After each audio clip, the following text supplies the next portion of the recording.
Here we divide 237 by 2 in long division method. So 2 times 1 means 2. On subtracting we get 0.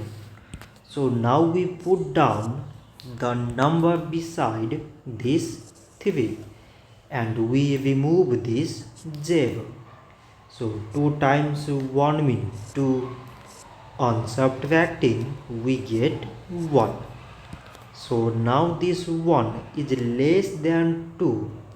So we put down the number beside this 7. So now it became 17. So 2 times 8 means 16.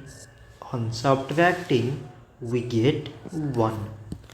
So now this 1 is less than 2 and there is no other number beside.